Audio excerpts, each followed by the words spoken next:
daw pwede mo manufacture sa Pilipinas. Minsan binigyan pa nga ako ng death certificate ng kusado. Pagkatapos minahuli ko, huling-huli, buhay na buhay. Ganon ang ating korte dito. Huwag na kong padara ng kalukuhan ninyo dahil alam na alam ko yon. Kayo, nag-practice kayo, 1 taon, 2 taon. Ako, RTC judge. Why would a suspected criminal leave his calling cards at the scene of the crime? Kung noon pa, gusto pala niyang itago ang kayamanan niya, bakit niya ilagay sa pangalan niya? Marami dito sa Pilipinas naglalagay sa ibang papangalan ng ibang tao. Hindi kaya alam ng abogado yon? May master's pa sa Harvard, may doctorate pa sa UST.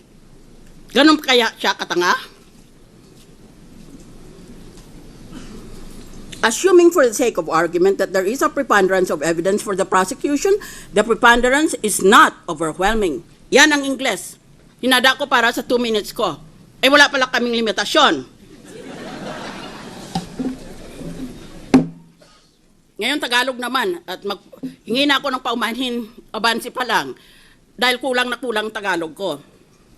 Unang punto, kung matalo ang Chief Justice dito, di ang ibig sabihin pala, ang mga nananalo ay mga honest na tao dahil kinondena nila dahil corrupt yung taong yon. Di, palagay din natin na itong mga representante, dahil lahat tayo, we represent the people, isn't that so? That's why we are elected officers. We're supposed to represent our constituencies. Kung hatulan nating may sala yan, di, ibig lang, dahil crooked siya, di ibig lang sabihin tayo, honest tayo.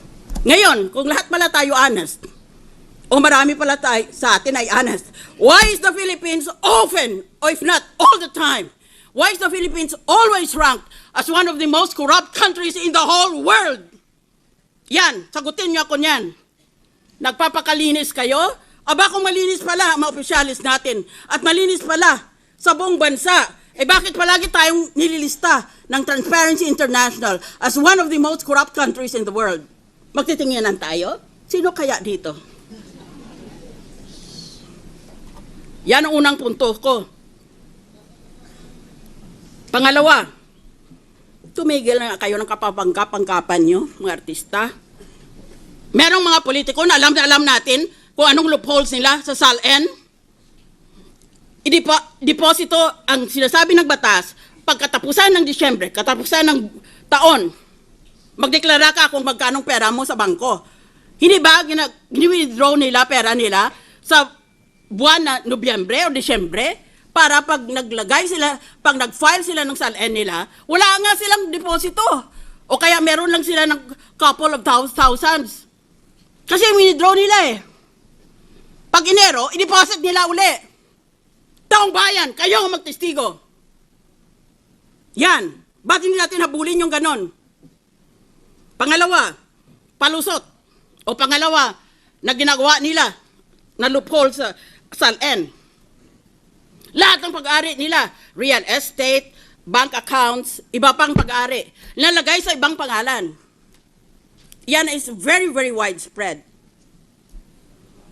O di wala nga naman silang pag-ari. Dahil lahat, linagay na nila sa ibang pangalan. Kung bawal ang asawa at ang mga anak, dahil sa batas ay inspeksyonin pati yan, yung mga malapit sa kanila. Di doon sa mga malalayo na mga kamag-anak. O kaya maski hindi kamag-anak, sa kaibigan na pinagkakatiwalaan nila. What a hypocritical accusation.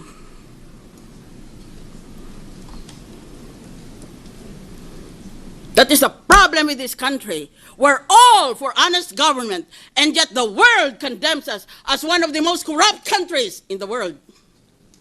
That's why it is difficult to win in any international election, in any international campaign, because the Philippines, among others, has a reputation of being a corrupt country. Isip ng iba, kung corrupt ang bayan na yan, walang matinong lalabas dyan. Walang matinong ibubunga yan.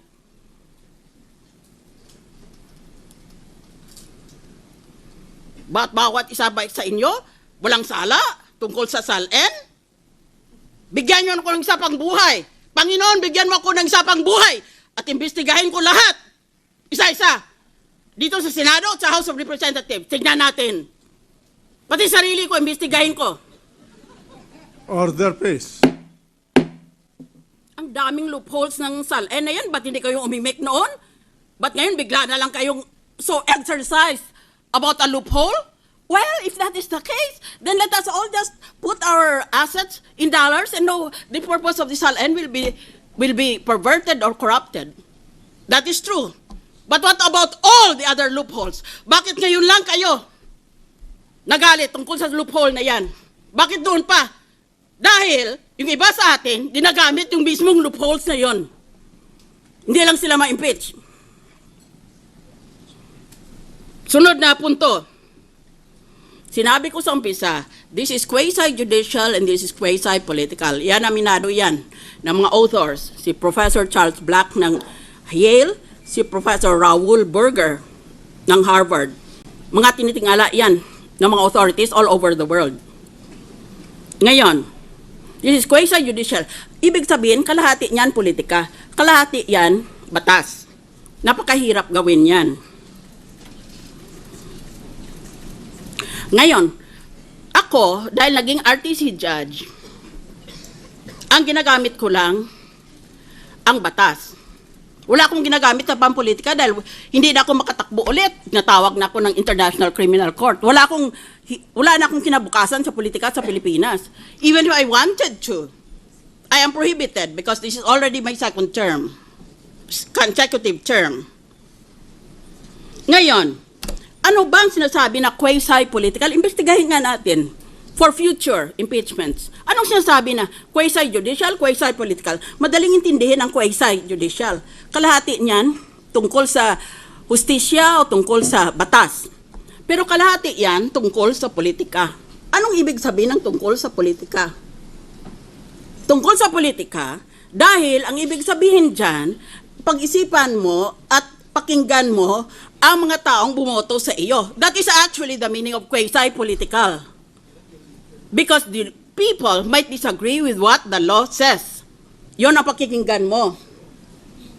That is the meaning of quasi-political. Hindi ibig sabihin quasi-political na buboto ka, ulit bibigyan ka ng mamahaling proyekto sa public works na kung saan maaaring kumita ka. Alam naman natin yan. Kung magkano ang halaga ng public works mo, 10% punta sa iyo kung gusto mo. Hindi iyon ang ibig sabihin na politika. At hindi ibig sabihin na quasi-political na isipin mo, nako, tatakbo ako. Either for re-election or for another position, or I need some position in government for my kalyado ko, who I will use as my dummy. That is not the meaning of quasi-political. May I request the lady to wind up this. I thought that I was unlimited. I prepared a 2-minute paper, but I will obey the injunction. Tsaka, isang punto. Nang nagtapos magpresenta ng ebidensyang prosecution, naglabas ng mga survey ng mga tao gusto pala na guilty ang Chief Justice. Ngayon natapos ang depensa, saan ngayon ang mga survey? Wala. At, huli sa lahat at pinakamahalaga, anong magiging, hindi lang importante kung anong magiging desisyon natin ngayong hapon, anong magiging katuparan, anong susunod sa ating desisyon. Ulit ba mananalo tayo sa botohan? Panalo na tayo sa masa na nakakarami sa ating bansa, and we follow the rule of the majority. Sa kabataan sa pamantasan, dahil they're an educated constituency, sa kaysaysayan ng ating bansa, this will go down in history. Nagtrabaho ako abroad. Nagka-cancer ang tatay ko. Bumalik ako. Sabi ng tatay ko, mag-resign ka nga dyan sa trabaho mong yan. Wala kang silbi sa bayan mo. Magsilbi ka sa sarili mong kababayan. Nagsilbing na nga ako. Pero kung ang politika ay mangigibabaw sa batas, wala na rin akong silbi. Bayan, kayo ang maghatol sa ginagawa dito sa impeachment trial. What's your vote? Would you be very surprised if I say that I vote not guilty?